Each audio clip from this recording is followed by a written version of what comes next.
Good evening, good night, and welcome to Mindful Live 479. Are we on now?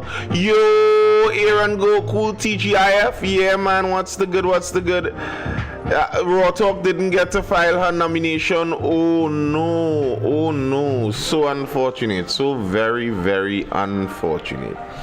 Tell the people good night so you could bust out. Say good night, people. Good night. I am joined by the host. Good night, I'm joined by Rose. Say good night, everybody. Good night, everybody. Peace out. Peace out. Laters.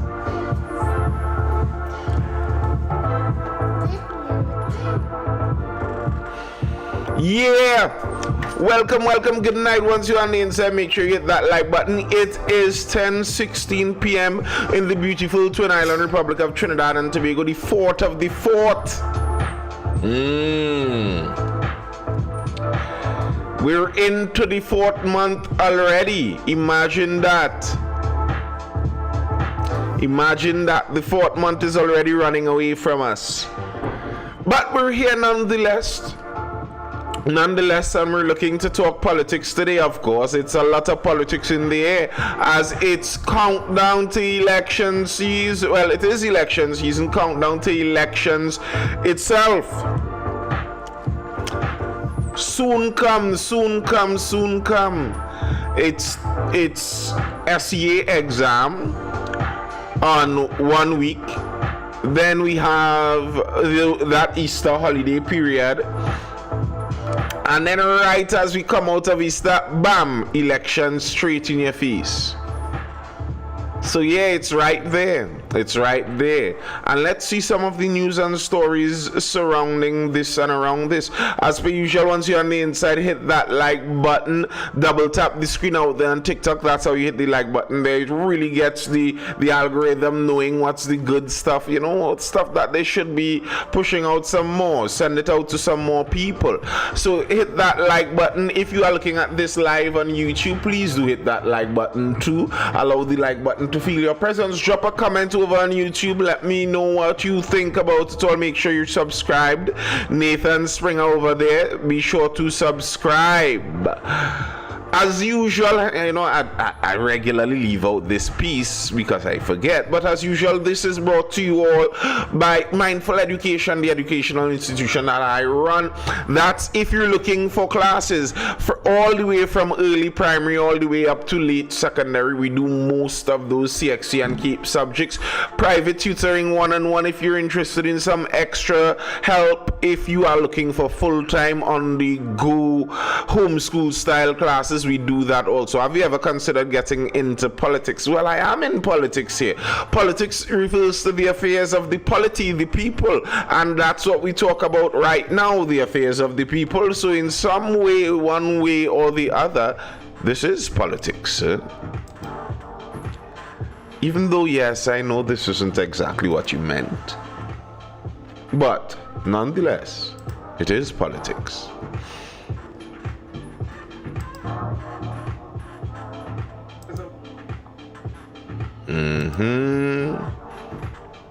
Yes, Stuart Young said that if UNC wins, US dollars will be 1 to 15. Yes, I saw Mr. Stewart said that, but I also saw that UNC said devaluation is not in their plan. Even though that's a bit of a technicality, because the accusation isn't that they are aiming to devalue the dollar. The accusation is that if they float the dollar as they would like to, it would result in a devaluation. Well,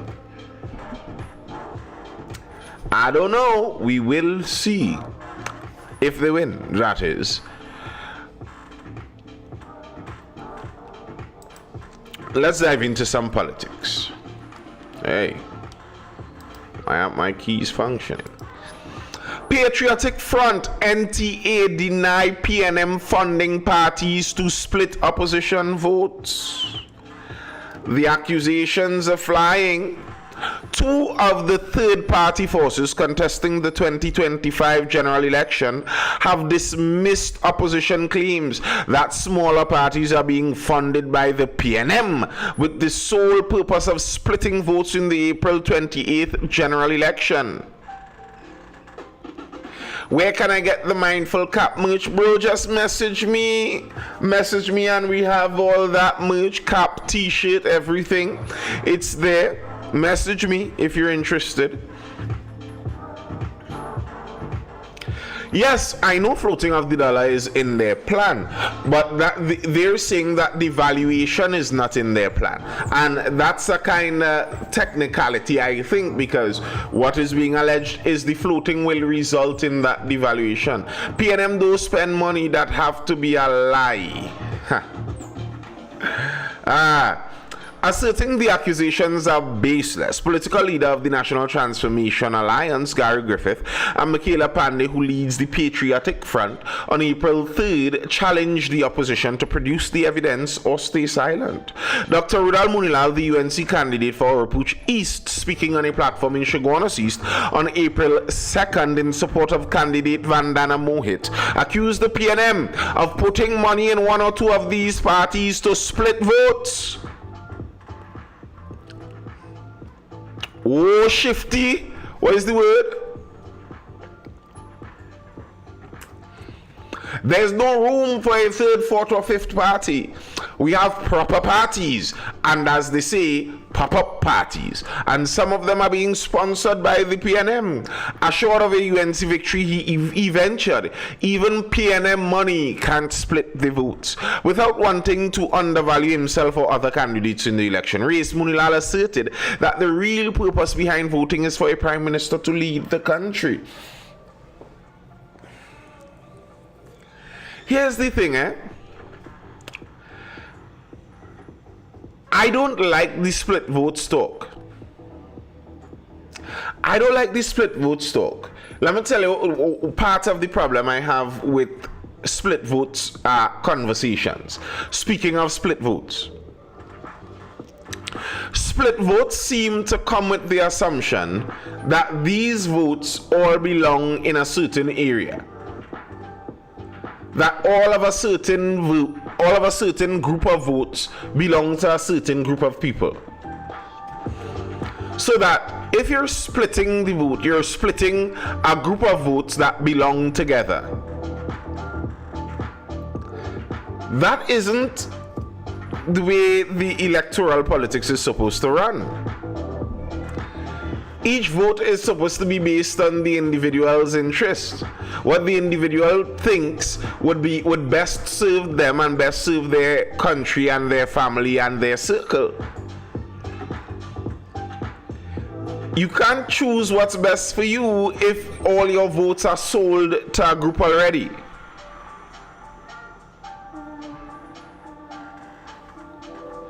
Colby Salem says should be voting for your constituent representative who's most competent regardless of party should be debates. I agree.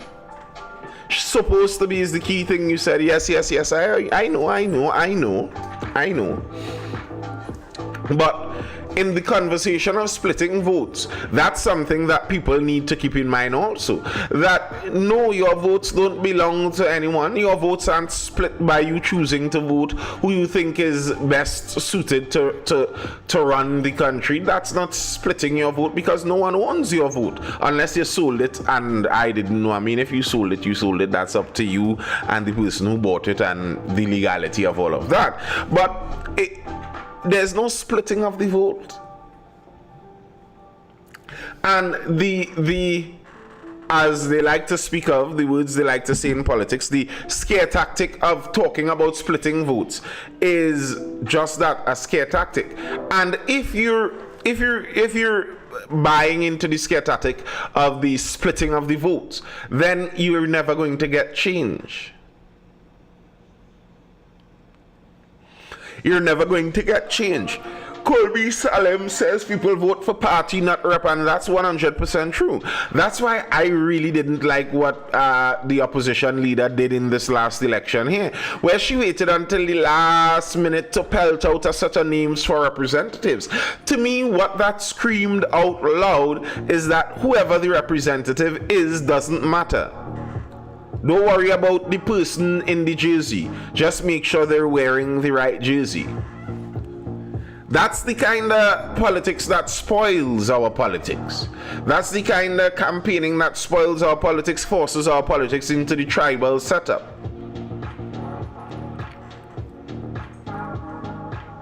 I don't like that.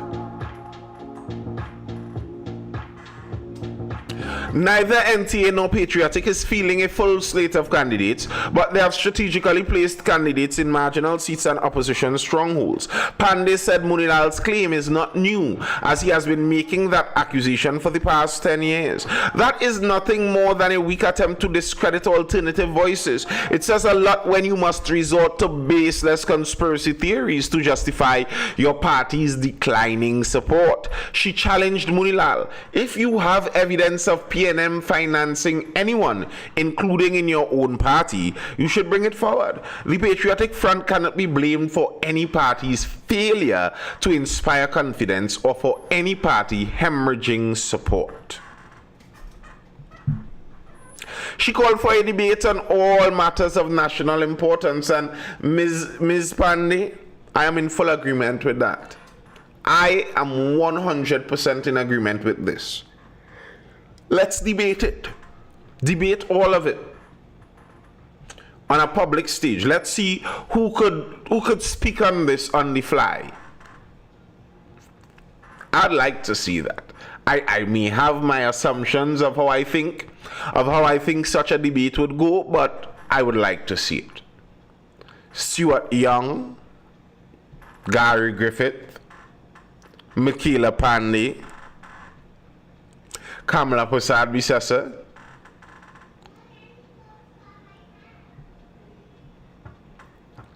I would love to hear some of the persons from her camp try that she better reconsider. Well, I don't want to hear some persons from her camp, to be honest. I want to hear her. I would like to hear her speaking in a debate. I'd like to hear her speak on the issues.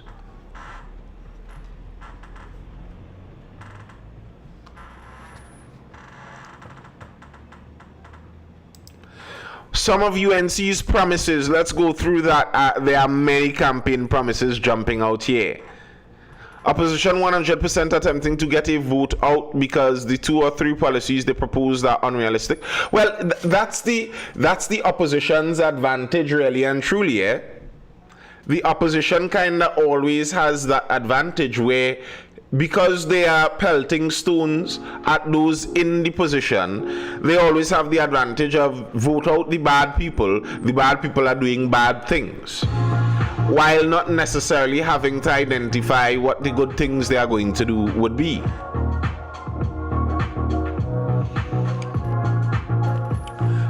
And as I've said this before, I believe if we want to see our political landscape, the party landscape change, we really need to tackle the UNC. To be honest, I believe we need to tackle the UNC more. Not like we need to go and literally do it, but as a country, the UNC needs the change right now. I would like to see the opposition. Here's what I mean. In the politics of Trinidad and Tobago, the PNM has lost every single seat except for two seats, I believe, they have never lost before. While on the flip side, for the UNC, that's something like 15 or 16 seats they have never lost. Never. Ever. But at the same time, they have pretty much never won an election on their own. They have never won an election on their own. Actually, no, there was one election and then the party fell apart within a year, so. But all of UNC's wins are with partnerships. So their base and appeal isn't wide and strong enough to win in a national election.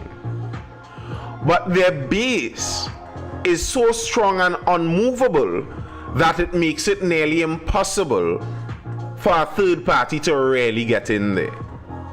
So for a third party, the first thing you kind of have to do as a third party is try to see if you could get those UNC safe seats to help give you a boost.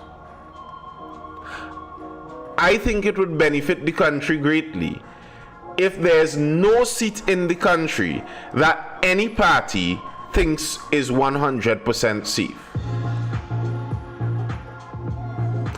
Abdul Hakam says this election is based on misinformation from one side and lack of information from the other.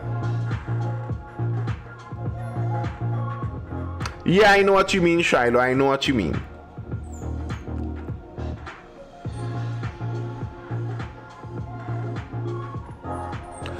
And I think that's a bad thing for our country, that on the UNC side, their base is so strong.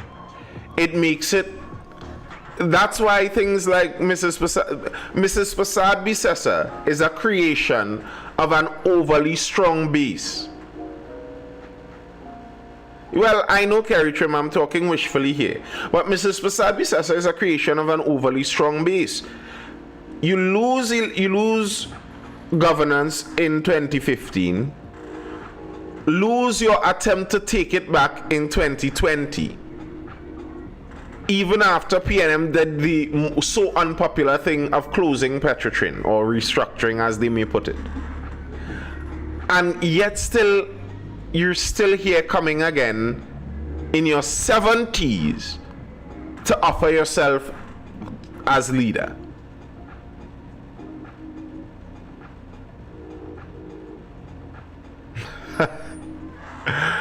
I would like to see the more details of their plans too. Let's look at this article. UNC to reconsider or to consider resuming hangings if elected to government. UNC political leader Kamala Prasad Bisesa said if elected to government, the party will consider the reintroduction of hangings. Her comment came in response to a question from a businessman at their town hall meeting at Centerpoint Mall in Shogunas on April 3rd. He asked about firearm licenses and the spiraling crime rate with the resuming of hangings. Without delving into details due to time constraints, Prasad Bisesa said the party already stated its intent to give law-abiding citizens legal firearms. And on this issue, as I keep saying, I am in support of legal firearms for law-abiding citizens. Tanticams would get my vote based on that policy. However, according to our laws, it is the police commissioner that is in charge of allowing or not allowing firearm licenses. How does a government influence that, if not by influencing the independent office of the police commissioner? Like, I am not saying it's impossible. I'm not saying there isn't a way to have it done. But I would like to hear what is their suggestion on how exactly they're going to do this. And I am almost certain to change that law would require a 3/5 majority. I don't think you're going to change the law of who gets a gun in the country on just a simple majority. And even if the UNC wins, I don't foresee them winning the 3/5 majority, that great big majority that they once had. So how? I am in support of it in theory, but how? And in the how, we hear stand your ground laws. And for those of you who have been in the live before, I know, I'm sorry, I'm repeating this that you've heard already. But for those who haven't been here, stand your ground law. The idea of stand your ground laws is for after you have your legal firearm and you legally use your firearm, you would be in the right for using it. But that's not where the problem is in Trinidad and Tobago. The problem isn't that we have a bunch of legal firearm users that when they shoot an intruder, they get dragged through the court. That's not really an issue.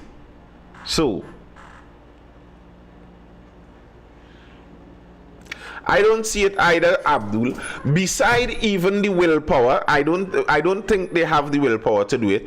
But beside that, I don't think they have the legal power to do it, even though they want to.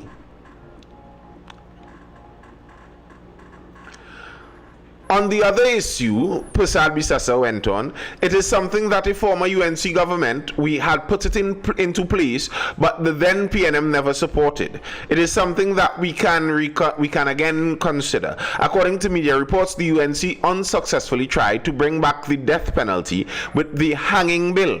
It was defeated in Parliament in 2011 due to a lack of opposition support. Here's the thing though with that hanging, I would like to know on that hanging, isn't the fault with hanging right now to do with the Privy Council and the Privy Council's laws, rulings?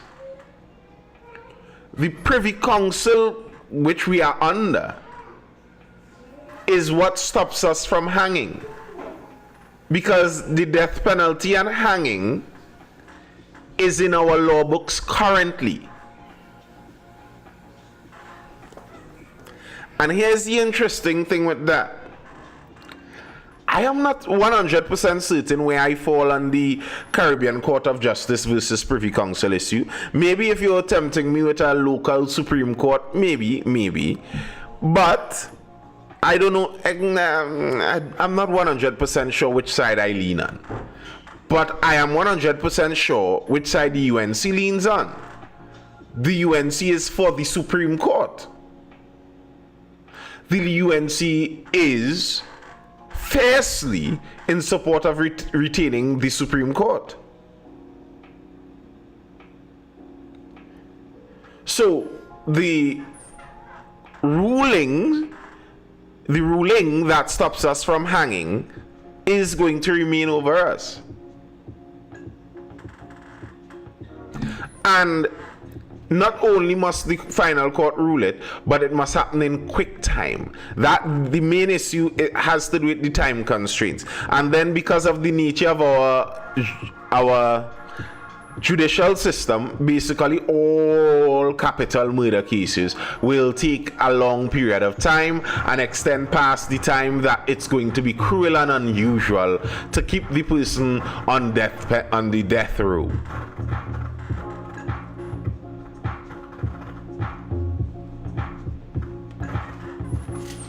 So, I don't know how the hanging is going to work.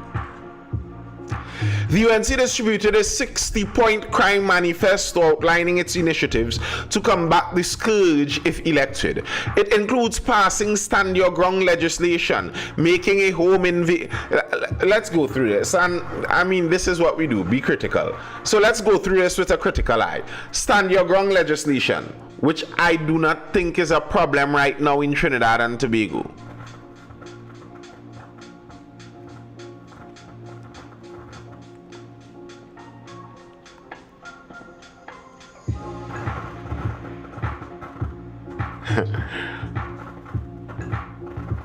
That's not where the problem is in Trinidad and Tobago.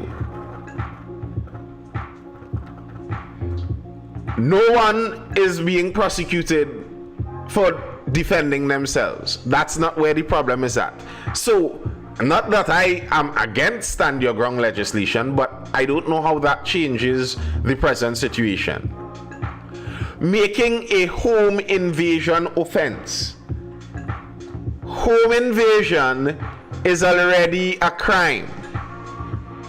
I am not against necessarily prosecuting people more harshly for it. I don't have a problem with that. But it's already a crime. And the problem isn't catching the people and what do we charge them with. No, the problem is catching the people.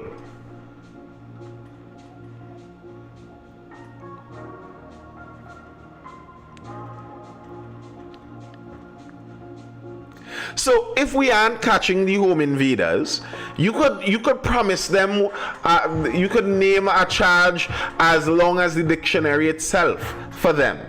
It's inconsequential if they are not caught. Allow the right to bear arms by making it easier for law-abiding citizens to acquire guns. The right to bear arms. What does that mean in Trinidad and Tobago's context?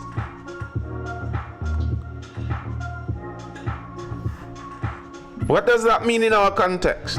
Because the right to bear arms is a right in the United States, because it's a right written in their constitution. Are we rewriting our constitution to put that as a right? Because that isn't a right in our constitution. So how do we get that right? Introducing police officers full-time at schools, I'm not necessarily against that. I hope that we recruit the more police officers that would be necessary to do that, seeing as the police officers already run thin. Increasing municipal police force size, good idea to me. Creating respective ministries of defense, home affairs and justice. Implementing laws to prevent incarceration of non-violent drug offenders. Implementing ankle bracelets and house arrest systems, performing a short-term assessment to identify the scale of illegal immigrants' involvement in criminal activity, increasing and maintaining CCTV cameras throughout the country, and establishing a fund for children who have lost one or both their parents to crime.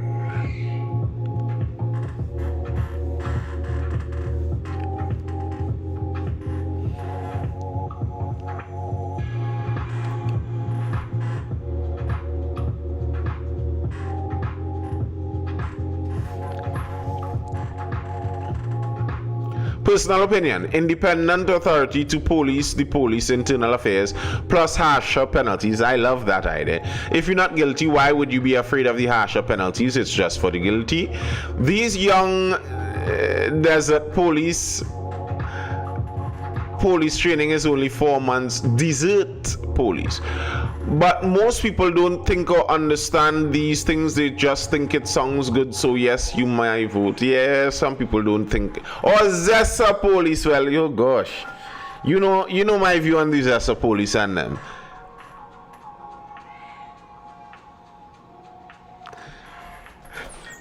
It sounds like ChatGPT make it. These Zessa police are a problem. I agree 100%. We have a new team of Zessa police that I think is just horrible for the service, but what you gonna do? NTA says though that some of them crime plans that UNC talking, they thief it. That's what the NTA says. NT accuses UNC of copying its national security policies. The National Transformation Alliance has accused the United National Congress of political plagiarism disguised as policy. In a statement issued yesterday, the NTA said it is widely acknowledged that the PNM has failed in matters of national security. Consequently, many citizens believe the choice for ensuring the safety and security lies between the NT and the UNC. It said the UNC has intensified its campaign rhetoric on national security in an attempt to sway members of the protective services and their families. However, the NTA said it has become embarrassingly apparent that every policy proposal they've presented is a direct copy of research drafts and initiatives developed by NTA political leader Gary Griffith, some of which were implemented during his tenure as Minister of National Security and National Security Advisor.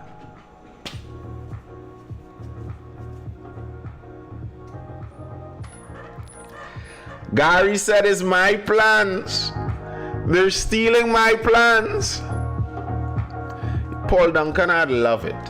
I would love to see a national debate. Our politics, and this is a critique I've had for a while, our politics, we don't discuss political ideologies. We don't discuss theories of how we want to rule the country. We don't discuss even policy versus policy, really and truly. It's one team promises a bag of things, the other team promises a bag of things, and we choose based on who we think is the better promiser.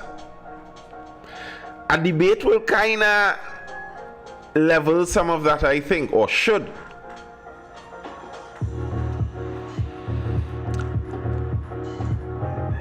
What's my view on the need for constitutional reform? I think we do need it. I think we would benefit from it. The problem is who's going to do it. We are a difficult country to run because we are one of these multicultural, more advanced societies. Multiculturalism, while presenting lots of beautiful opportunities, provides some difficulties also.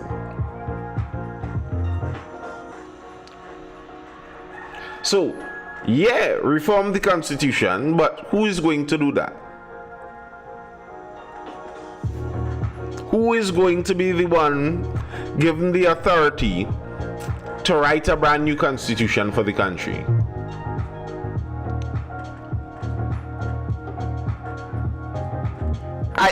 I think Mrs. Prasad Visesa isn't in a position to debate, isn't in a position to rule the country, shouldn't even be contesting this election, in my opinion. That's my opinion.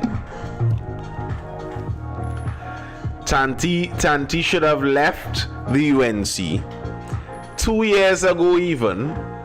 Allow the UNC some time to get a leader that could start to make waves in the public.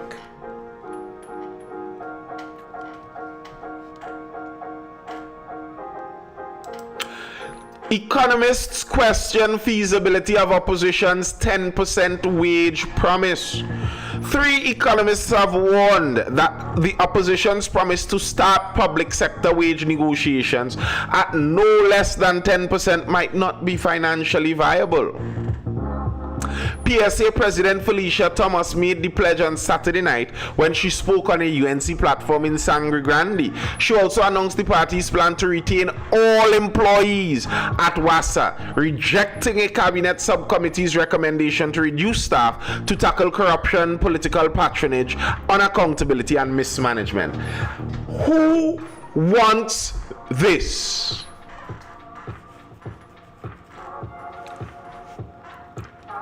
Listen,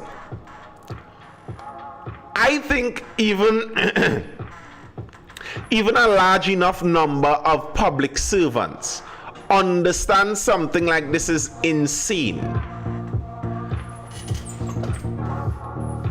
When nearly every country in the world right now is trying to shrink their public service. Good evening. Read it again, please. All right. PSA president made the pledge on Saturday night, the pledge being that they are going to start their negotiations at no less than 10% for the public sector wages, and that they plan to retain all employees at WASA, rejecting the restructuring plan of the previous government. Anybody remembers what that restructuring at WASA was about? WASA having more supervisors than workers, WASA having a bunch of people that do nothing. The audit into WASA was there. The audit into WASA was there. And you're promising that no, we audited WASA, we saw it was bloated and corrupt, but we are going to keep every last one of those bloated, corrupt, overpaid workers. What? How is that a promise that makes sense? How is that a promise that makes sense? The negotiations starting at 10%. Like, truth be told, I don't even believe the UNC is going to do that. I don't think that they're going to bankrupt the country to do that. I think they're just mama-guying people right now.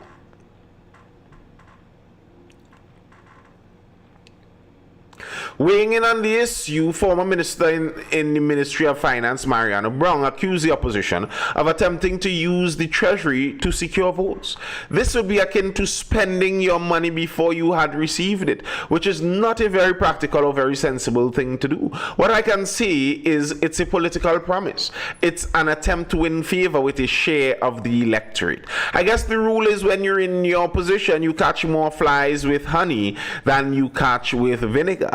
At the end of the day, it is the state that has to pay for it. It is the taxpayer that has to pay for it. So you can only finance those things with either more taxes or more borrowing. And the UNC is also promising to decrease the taxes too.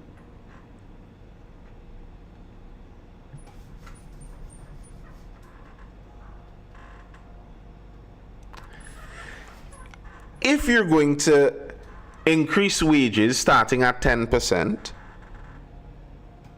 laptops for everyone, home visits from the doctors, WASA staying open, Petrotrin reopening, Caroni reopening, and they're reducing taxes. How is this magic going to work? She says she's not paying for forest buildings no more. That will save money. Yes, it will. And I agree. Don't. I'm glad for that. It's not going to save that much money. Forest 20 million a year is not what offsets the books really and truly. As much as I don't want him to get it. But that's not where the real hiccup is.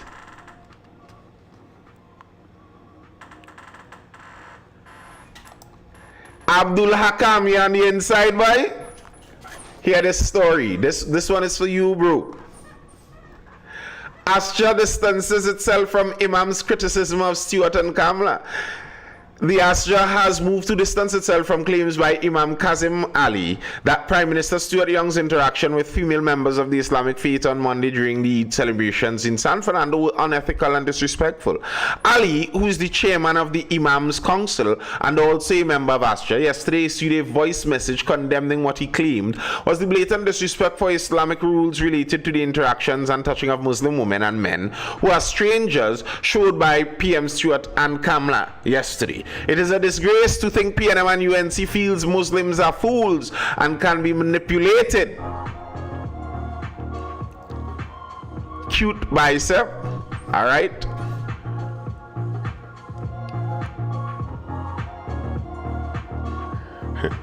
But hear this line. There are no decent Muslim politicians on both sides, and we will silently tell our membership to not vote Kamla and her LGBTQIAs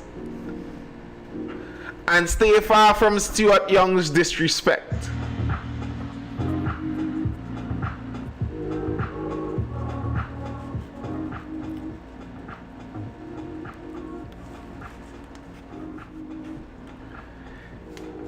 Apparently, the Imam is saying the LGBTQIAs are enough to deter on one side. Interestingly enough, the Astra president responded and said that Stuart Young did nothing wrong. He was accompanied by members of the mosque and he followed all the protocols that he was supposed to follow. I don't know. He didn't mention anything about the LGBTQIAs though.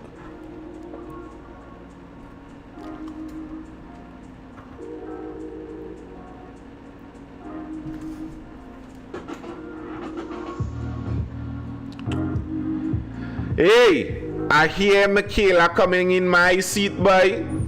Michaela is for Couva North. I might have a chance to vote for Pandey's successor. Hi. If the government say ban on hijab, Astra will go along with it. That's how. Oh, gosh. I don't know. I'm not in the business.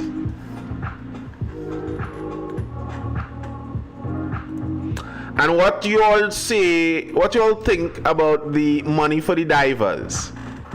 You all think that's money smartly spent? That we should pay for the divers, or we shouldn't? Or we should have done it earlier? Or we should pay more? What you all think? For me,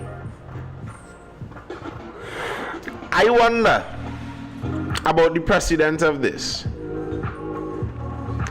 Isn't this the whole purpose of forming companies? Good night, Harold Christian.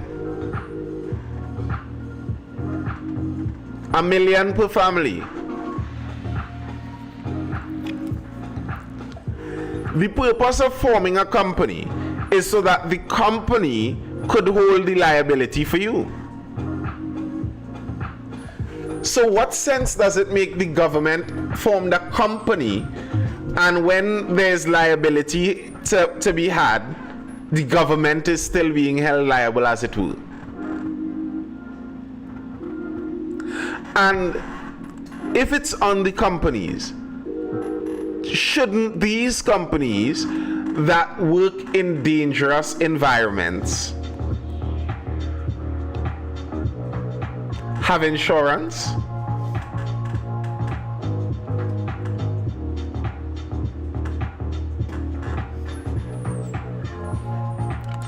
So there's no insurance payout there?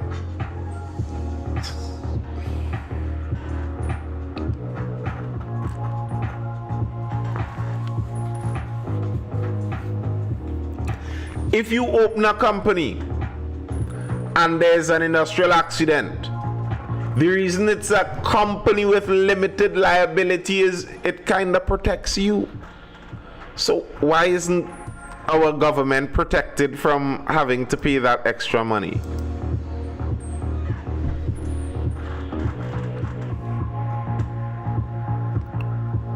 And with this precedent, what happens to brother man whose body is still missing off the oil platform?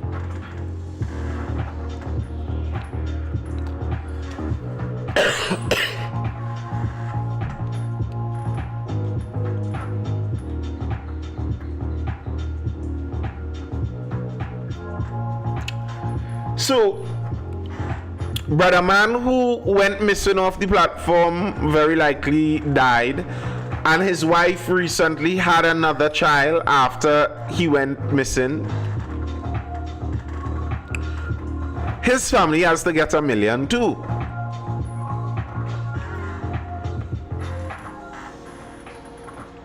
Does it matter, Abdul Hakam? Because they aren't paying the family based on their ownership, they said. They're paying the family ex gratia. No liability on their part, just that basically the suggestion is the family went through such a traumatic, difficult time that they require this.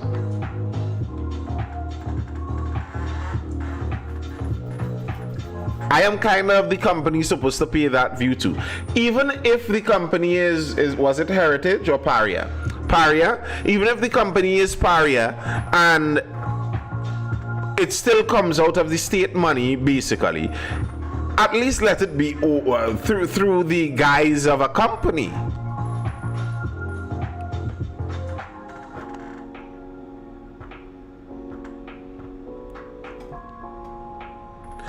Paria and LMCS, of course, but the thing is, I think they are in court right now. I think there's still a court case hanging over that, so it could delay the compensation if some is due. But I think it should be from those companies, not the government. And I don't like the precedent it sets by the government giving ex gratia payments for an industrial accident. I don't like it. And they're taking no blame or culpability. So they're saying we did nothing wrong in this as a government, but we just see it that you all should get this. Why? If you're paying them, then you're taking blame to me. If you're really serious about it not being your fault and you having nothing to do with it, then why are you paying? Anyway, people, election gimmick. The thing is, I don't even know if it's an election gimmick, because who is that for? Who is that for? Who is going to vote for Young based on 1 million to the divers? The UNC people that have been the opposition members that have been using this as a touchstone, as a lightning rod to attract negative attention towards the government. They're just going to use the payment to further lambast the government. It's not like you're going to change their minds. I don't know even the family members themselves if you'd change their minds whichever way it was going to go. If they were already anti-government, I think they will remain anti-government. If they were pro-government, well, this would just make them more pro-government, but no real change. Whose vote is changing based on 1 million to the divers? I don't think anybody votes changed. So I don't even, if it's a political gimmick, I guess it's one that it's a move that I can't tell the purpose of.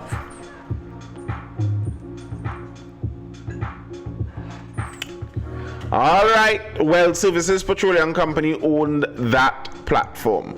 That's all I have for now, people. Thank you for being here. Thank you for being here. If you're educated, informed, or entertained, I am Nathan Springer. This has been the Mindful Life. I'll see you guys again next week for a brand new week. Hopefully, we can make it every day next